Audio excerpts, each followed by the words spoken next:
Hello everyone, I hope you all are doing great. इस video में हम discuss करेंगे चैप्टर इवोल्यूशन के एक्सरसाइज के क्वेश्चन आंसर। तो आइए देखते हैं क्वेश्चन नंबर फर्स्ट जो है, explain antibiotic resistance observed in bacteria in light of Darwinian selection theory.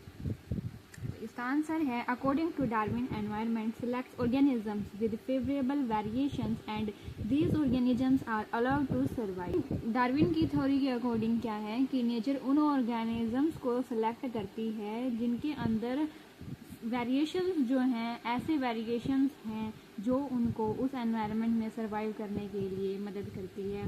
When a bacterial population encounter a particular antibiotic those sensitive to it die. अगर किसी bacteria की population को किसी एक पर्टिकुलर एंटीबायोटिक में grow करने के लिए छोड़ दिया जाए तो उसके अंदर जो बैक्टीरिया की जो वेरिएंट उससे सेंसिटिव हैं उस एंटीबायोटिक से, तो वो डाई कर जाएंगे वो bacteria.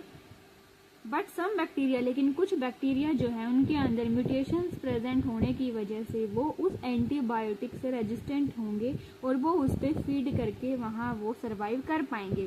Such resistant bacteria survive and multiply quickly as the competing bacteria have died.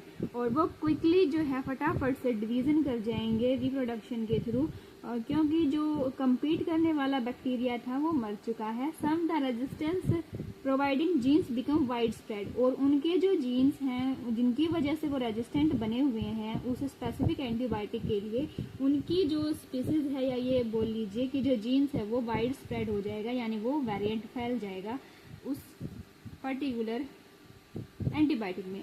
एक टाइम ऐसा आएगा कि पूरी पॉपुलेशन जो है वो रेजिस्टेंट बन जाएगी उस पर्टिकुलर एंटीबायोटिक के लिए।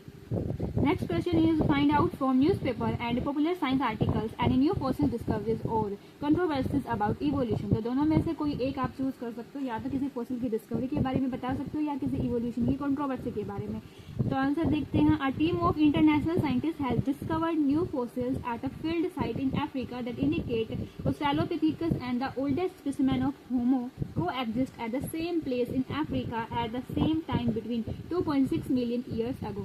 तो अभी जो एक हाल ही में रिसर्च हुई है तो साइंटिस्ट ने ये डिस्कवर किया है कि अफ्रीका के अंदर एक ऐसी साइट मिली है जहाँ पे फॉसिल्स मिले हैं ऑस्ट्रेलोपिथेकस के और होमो जो जीनस है उसके। तो ये पता चला है कि ये दोनों ही जो हैं, इन दोनों के स्पेसिमेंस को एग्जिस्ट वहाँ उस टाइम पे करते थे अफ्रीका के अंदर, और ये टाइम था 2.6 मिलियन ईयर्स पहले का। Next question is attempt giving a clear definition of term species. तो यहाँ इस क्वेश्चन में हमें जो है स्पीसीज की डेफिनेशन देनी है। Species can be defined as a group of reproductively isolated population which can interbreed among each other. तो स्पीसीज को हम ऐसे डिफाइन कर सकते हैं कि ये ग्रुप होता है, ऐसी पॉपुलेशन होती है जो आपस में तो रिप्रोडक्शन कर सकती है लेकिन किसी दूसरी स्पीसीज के साथ रिप्रोडक्शन नहीं कर सकती। Next question is try to trace the various components of a human evolution: brain size and function, skeletal structure, dietary preferences। तो ये सब हमें इसमें बताना है। आंसर है इसका इवोल्यूशन ऑफ ब्रेन। तो ऑस्ट्रेलोपिथेकस, पहले हमें ब्रेन साइज के बारे में देखते हैं। ऑस्ट्रेलोपिथेकस का जो है वो 450 से लेके 600 सीसी कैपेसिटी रही है। होमो हैबिलिस की 650 टू 800 सीसी और होमो इरेक्टस की जो ब्रेन कैपेसिटी वो है 900 सीसी और निएंडरथल मैन की है 1400 सीसी। नेक्स्ट इसमें पूछा गया है स्केलेटल स्ट्रक्चर। तो एप्स की जो स्केलेटल स्ट्रक्चर होती थी, the backbone forms a simple arc. Backbone है वो एक आर्क की फॉर्मेशन करती थी, मींस स्ट्रेट नहीं होती थी। Arms are longer than legs. In man the backbone S shape. Man के अंदर जो बैकबोन एस शेप की मिलती थी, legs are longer than the arms. इसमें क्या था, लेग्स लॉन्गर थे देन आर्म्स में मैन के केस में। उसके बाद उनकी डाइटरी प्रेफरेंसेज है कि वो वेजिटेरियन थे, ओमनीवोर्स थे या हर्बीवोर्स थे।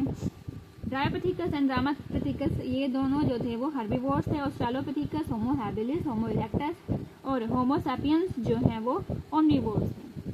Next question number 5, find out through internet and popular science articles whether animals other than man have self consciousness. तो इंटरनेट की हेल्प से ये पता करना है कि क्या मैन को छोड़ के किसी अदर ऑर्गेनिज्म में कॉन्शियसनेस होती है।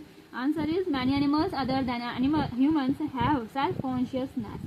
तो होते हैं ऐसे भी एनिमल्स जो कि सेल्फ कॉन्शियसनेस रखते हैं, जैसे कि डॉल्फिन हो गया, चिंपैंजीज, ये जो है इनको कंसिडर किया जाता है हाईली इंटेलिजेंट है। इनके पास सेंस होती है sense of self and they also recognise other among them, और वो अपने ही ग्रुप के मेंबर्स को पहचानते हैं और दूसरों को। दे communicate with each other by whistles, वो एक दूसरे के साथ कम्युनिकेशन करते हैं विसल्स के साथ या फिर टेल की मूवमेंट के साथ या अदर बॉडी मूवमेंट के साथ। Thanks for watching.